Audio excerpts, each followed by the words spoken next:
मिरजेत नारी शक्ती वंदन कार्यक्रमाअंतर्गत run for nation, run for Modi या मॅरेथॉन रॅलीचे आयोजन करण्यात आले।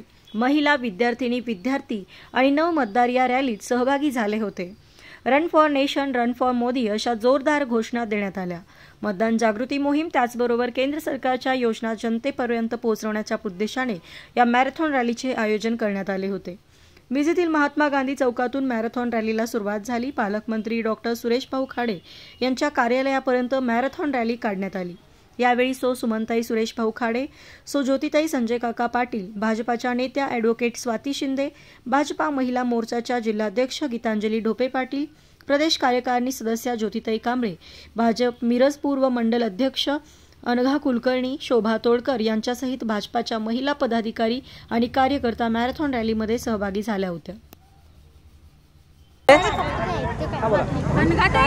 माननीय भारताचे पंतप्रधान नरेंद्र मोदी यांच्या नेतृत्वाखाली आज भारत एक प्रगतीच्या दिशेने पाऊल टाकत असताना आणि भारत महासत्तेच्या दिशेने जात असताना या देशामध्ये स्त्रियांचा अतिशय चांगल्या पद्धतीने विचार करणारे एकमुखी नेतृत्व म्हणजे भारताचे आपले पंतप्रधान नरेंद्रभाई मोदी यांच्या नेतृत्वाखाली आज आपण बघतो आहोत संपूर्ण भारत देशात शक्तिवंदनेचा कार्यक्रम हा राबवला जात आहे।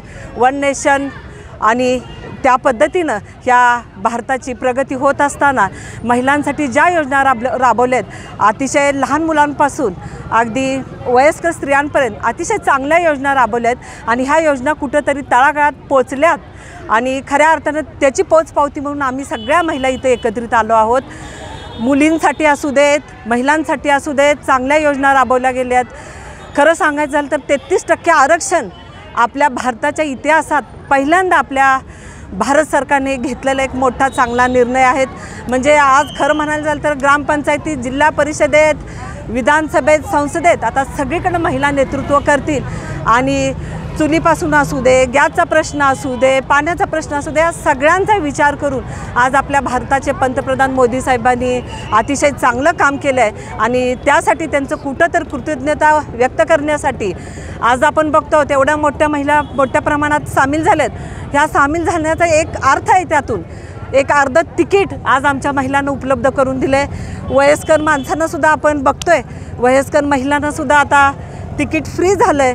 म्हणजे कुठल्याही बाबतीत महिलांचा विचार करणारे असे एकमुखी नेतृत्व आहे आणि त्याच्यासाठी कुठंतरी एक नरेंद्र मोदींच्या भारताचे आपले माननीय नरेंद्र मोदींच्या नेतृत्वाखाली आम्ही त्यांना पाठिंबा देण्यासाठी ह्या सगळ्या महिला आम्ही इथं जमलो आहोत।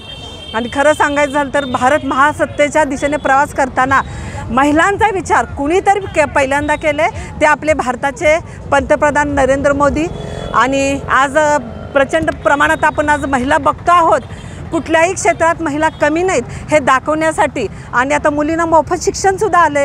हे सगळं जे करत आहोत हे सगळं आपला माननीय मोदींच्या नेतृत्वाखाली हे करत आहोत आणि मला मनस्वी आनंद होतो एवढ्या मोठ्या महिला मोठ्या प्रमाणात तिथं सामील झालेत आणि महिलांचा विचार चांगल्या पद्धतीने केले आहेत। आयुष्यमान भारत योजना असू देत आणि मला वाटते पेन्शनसुद्धा आपण बघतोय शेतकरी महिलांना आज मिळते। प्रत्येकीच्या खात्यावर आज 6,000 जमा झालेत। मला कुठं जिथं आम्ही जातो तिथं आम्हाला महिला मोठ्या प्रमाणात सांगतायत आम्हाला आज एवढे पेन्शन झालेत। असा पण अर्थ निघायला लागला आहे 15 लाख मोदींचे झाल्याशिवाय आम्ही मोदींना पायी उतार होऊन देणार नाही। म्हणजे मला अतिशय आनंद वाटतोय की एवढ्या मोठ्या प्रमाणात महिलांचा हा आनंद द्विगुणित होण्याचा एक कारण आपले भारताचे पंतप्रधान मोदी साहेब आहेत आणि त्याच्या योजना आपल्या खासदार साहेबांच्या मार्फत असू देत, महिलांच्या मार्फत असू देत, माननीय आमदार साहेबांच्या नेतृत्वात असू दे, त्या योजना तळागाळात पोचल्या याचा मला मनस्वी आनंद आहे। एवढंच बोलते। जय हिंद।